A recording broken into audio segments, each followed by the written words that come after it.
Xin chào tất cả các bạn, mình là admin Hà Sirius của kênh Bạn Có Biết.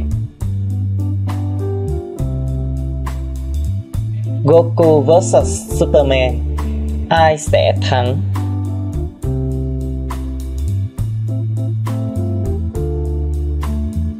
Có lẽ các bạn cũng đã biết thì các dạng mạnh nhất của Goku là Super Saiyan 3, Super Saiyan God, Super Saiyan Blue, Blue Kaioken nhân 20, Ultra Instinct, Master Ultra Instinct. Super Saiyan 4 sẽ không được tính vì nó không đúng theo chính truyện. Dù sao thì Super Saiyan 4 cũng không thể mạnh hơn Ultra Instinct được. Các dạng mạnh nhất của Superman là Gods Among Us, Superman Red Blue, Ultraman, Superman Prime, Superman Prime 1 million, Superman Thought Robot. Superman Prime 1 million thì không có nhiều thông tin.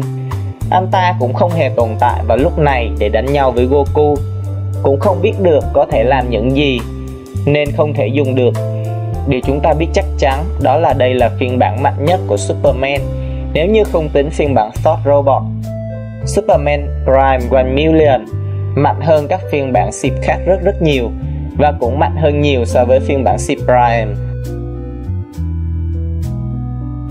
Thought Robot là thực thể mạnh nhất của DC, vì thế có thể nói là tên này mạnh hơn cả Genosama của Dragon Ball Super. Tuy nhiên đây không thực sự là một Superman. Đây giống như là phiên bản robot có ý chí của SIP chứ không phải là cơ thể của SIP. Kiểu như Mechagodzilla sẽ không được tính là Godzilla thực thụ vậy. Nhưng nếu các bạn nhất trí đây là một Superman thực thụ thì anh ta sẽ thắng bất kỳ đối thủ nào các bạn có thể nghĩ ra chứ không chỉ là Goku. Như vậy giờ mình sẽ chọn một phiên bản Superman mạnh thứ 3 sau hai phiên bản trên, đó là phiên bản Superman Prime. Tức đây sẽ là trận đấu giữa Son Goku trong Dragon Ball Super và Superman Prime. Son Goku có tên thật là Kakarot, tuổi từ 42 tới 44. Goku là một người ngoài hành tinh. Cụ thể anh là người của hành tinh Saiyan đã được gửi xuống trái đất với mục đích hủy diệt địa cầu. Tuy nhiên vì một biến cố mà Goku từ ác đã trở thành thiện và trở thành một vị anh hùng liên tục bảo vệ trái đất khỏi các mối nguy trên hành tinh, thậm chí là cả vũ trụ. Về khả năng, Goku là bậc thầy võ thuật, có siêu sức mạnh, có khả năng điều khiển ki để phòng thủ hoặc tấn công, bắn ki, định vị vị trí của người khác bằng cách cảm nhận ki, có siêu thính giác, khứu giác, khả năng búp sức mạnh sau khi bị thương, khả năng chuyển hóa thành các hình dạng mới mạnh mẽ hơn so với trước, ví dụ như biến thành Super Saiyan các thứ, khả năng thần giao cách cảm nói chuyện từ xa, có khả năng niêm phong kẻ thù bằng chiêu Mafuba, sử dụng tuyệt chiêu Kaioken để nâng sức mạnh theo cấp số nhân, có thể thêm 10 lần, 20 lần.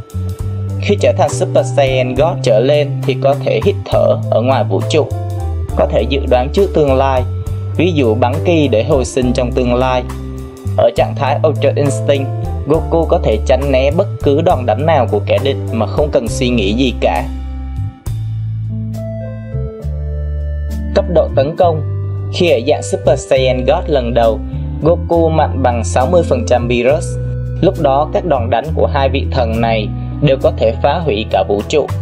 Sau khi tập luyện với Whis thì Goku có thể biến thành dạng mạnh mẽ hơn, gọi là Super Saiyan Blue, thậm chí là Super Saiyan Blue Kaioken nhân 10, nhân 20, rồi Ultra Instinct, rồi Master Ultra Instinct. Chắc chắn lúc này Goku đã đạt được, thậm chí là vượt qua sức mạnh của một thần hủy diệt. Tốc độ của Goku khi ở dạng Master Ultra Instinct chắc chắn là không thể đo đếm được nữa. Mình không thể đưa ra con số chính xác về tốc độ của anh. Độ bền và sức mạnh ở mức vũ trụ cộng. Chỉ số sức mạnh của Goku trong giải đấu 12 vũ trụ theo trang bloggingwikia.com. Goku ở trạng thái thường bằng 130.000 tỷ đơn vị. Goku ở trạng thái God bằng 78 tỷ tỷ đơn vị. Goku ở trạng thái Blue bằng 3.900 tỷ tỷ đơn vị.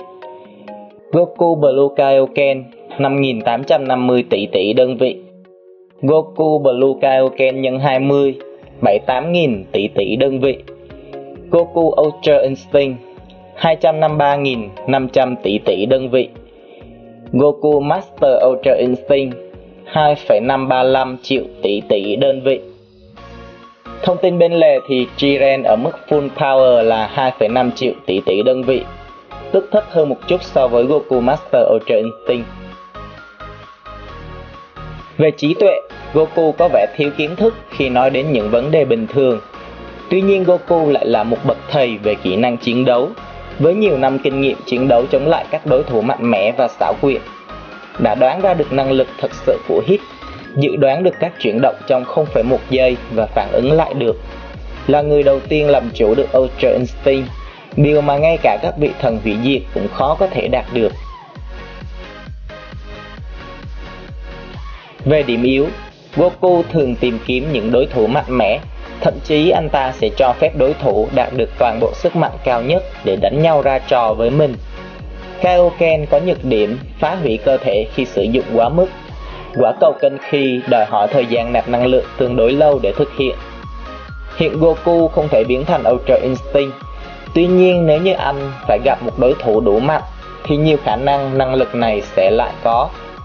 Goku chưa đủ mạnh để duy trì Ultra Instinct trong một thời gian dài.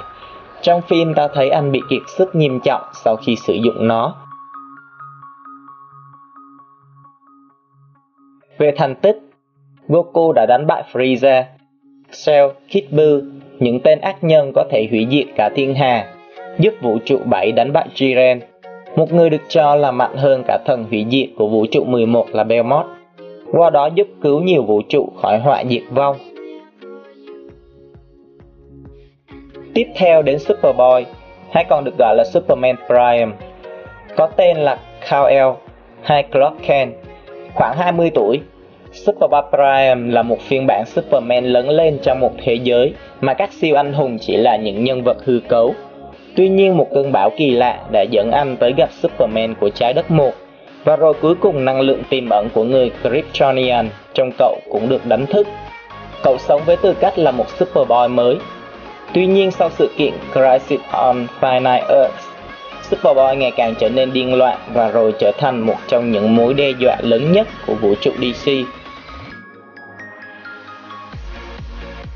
Về năng lực, có siêu sức mạnh, khả năng bắn tia nhiệt, có siêu giác quan, bắn tia X, khả năng siêu nhìn thấy, khả năng hấp thụ năng lượng mặt trời, khả năng bay, sử dụng hơi thở băng giá, siêu hơi thở, khả năng đấm vỡ dòng thời gian, kháng ma thuật, khả năng cảm biến từ xa, siêu năng lực để di chuyển đồ vật, bóp méo hiện thực, khả năng kháng vật chất, có thể chịu được đòn tấn công của Anti-Monitor, thay đổi lượng tử, chịu được đòn tấn công của Monarch, khả năng di chuyển sang chiều không gian khác. Cấp độ tấn công, cấp độ vũ trụ. Superman Pre-Crisis Crisis Prime là ứng cử viên có thể đánh bại Anti-Monitor, có thể làm ảnh hưởng đến toàn bộ vũ trụ của New Earth bằng cú đấm retcon của mình dù đang ở trạng thái suy yếu. Cấp độ vũ trụ cộng, đánh nhau với Monarch, một phiên bản không giới hạn của Captain Autumn, phá vỡ bộ giáp của hắn khi đã hết năng lượng. Áo giáp của Superman chứa đủ năng lượng lượng tử để phá hủy nhiều không thời gian của vũ trụ hiện tại. Cấp độ đa vũ trụ thấp, có thể mặn ngang với Time Trapper, khả năng nâng đồ vật, không rõ nhưng có thể làm thủng áo giáp của Monarch. Tốc độ của C-Prime gấp 10-43 lần tốc độ ánh sáng. The Bloodsport Island đã phải hấp thụ hoàn toàn Speed Force mới có thể bắt kịp Prime. Tốc độ của C-Prime còn có thể nâng lên đến mức không thể đo đếm được. Độ bền, cấp độ đa vũ trụ thấp, có thể chịu cú đấm của Anti-Monitor trước khi được mặc áo giáp, dù lúc này Anti-Monitor đang bị suy yếu. Anti-Monitor có mặt trong top 5 kẻ ác mạnh nhất của DC. C-Prime có thể sống sót sau vụ nổ Big Bang tạo ra khi hành tinh Oa bị phá hủy, có thể sống sót ngay cả khi ở trung tâm của một vụ nổ phá hủy các khung thời gian. Về khả năng chịu đựng, Với áo giáp lấy được từ Enchi Monarder thì Sith Priam có khả năng chịu đựng đạt mức cận vô hạn. Nếu không có áo giáp này thì Sith sẽ nhanh chóng yếu đi nếu không có ánh sáng mặt trời ở đó. Post-Crisis Superman và Superman của Trái Đất 2 đã gần như hạ được Sith Priam sau khi đẩy anh ta qua một hành tinh đỏ. Về trí tuệ, Sith Priam có trình độ học vấn cao. Tuy nhiên, rối loạn tâm thần ngày càng tăng khiến anh trở nên trẻ trâu và không ổn định, thường đưa ra những quyết định phi lý. Dù vậy, anh ta rất giỏi trong chiến đấu tay đôi và sử dụng thành thạo năng lực của mình. Vì thế, anh ta có thể chế ngự hầu hết các đối thủ chỉ đơn giản bằng cách tấn công họ liên tục với sức mạnh vượt trội của mình. Về điểm yếu, bị yếu đi bởi ánh sáng mặt trời đỏ nếu như không mặc giáp. Có nỗi sợ bẩm sinh về các Blast vì đã từng bị phong ấn trong Speed Force. Sith Priam tâm thần và điên khùng một cách rất nguy hiểm, sẽ hành động xấu khi có sự khiêu khích dù là nhỏ nhất. Về thành tích, đã giết 30 Green Lanterns, đấm xuyên qua cơ thể suy yếu của Enchi Monarder và quan sát hắn vào không gian, hạ gục Wonder Woman, Power Girls, Superman phiên bản thường. Phân tích trận đấu. Với một đối thủ tầm cỡ như thế thì chắc chắn là Goku sẽ bật được Master Ultra Instinct để đánh với Sith Priam. Giờ chúng ta thử so sánh xem sức mạnh, tốc độ, độ bền, tuyệt chiêu, điểm yếu của hai bên để đưa ra kết luận ai sẽ thắng nhé. Chúng ta giả sử rằng cả hai đều hiểu rõ về nhau, đều biết được các bí mật của nhau. Dựa vào các thông tin mình thu thập được, thì mình thấy rằng sức mạnh của Sith Priam vẫn cao hơn so với Master Ultra Instinct của Goku. Goku mới chỉ ở cấp độ vũ trụ, còn Sith Priam đã chạm đến ngưỡng đa vũ trụ. Có thể thấy rằng mức độ boost của các tác giả DC là hơn nhiều so với của tác giả Dragon Ball Super. Thực sự họ đã boost các nhân vật ở bên DC mạnh đến một mức độ không thể tưởng tượng nổi. Theo trang vsbattleswikia.com thì sức mạnh tối đa của Master Ultra Instinct là ở mức 2C thấp, còn của Sith Priam là mức 2C. Như vậy nếu chỉ xét về sức mạnh thì Goku sẽ thua.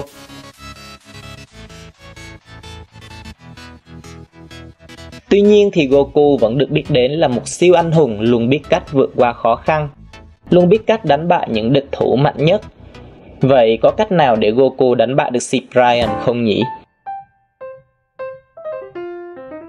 Ultra Instinct giúp Goku tránh mọi đòn đánh của Sith.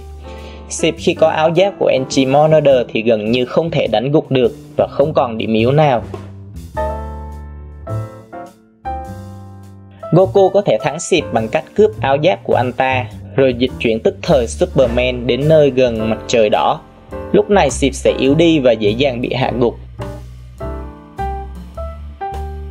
Nếu Goku không cởi được áo giáp thì dù có dịch chuyển đến nơi gần mặt trời đỏ, Sith vẫn không yếu đi.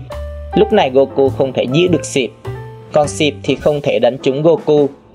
Tuy nhiên nếu trận đấu kéo dài lâu thì Goku sẽ sớm bị kiệt sức, lúc đó sẽ không thể đỡ nổi đòn của Sith. Goku có thể dùng chiêu Mafu 3 để nhốt Sith vào lọ thần. Nếu thực hiện thành công, phần thắng có thể thuộc về Goku. Có điều mình không chắc rằng Sith Priam có thể đấm vỡ cái lọ đấy hay không. Thực sự cá nhân mình thích Goku hơn rất nhiều. Anh là một trong những nhân vật truyện tranh được yêu thích nhất. Hơn nữa anh đóng vai chính diện, trong khi đó Sith Priam là có vẻ trẻ trâu và phản diện. Vì thế mình cực kỳ muốn Goku sẽ thắng battle này. Dù vậy, dưới góc nhìn trung lập, mình vẫn nghĩ khả năng thắng của Sith sẽ cao hơn. Cụ thể tỷ lệ thắng của Sith là 70%, tỷ lệ thắng của Goku là 30%. Còn các bạn thì sao? Hãy comment tên đối thủ sẽ thắng và giải thích tại sao nhé.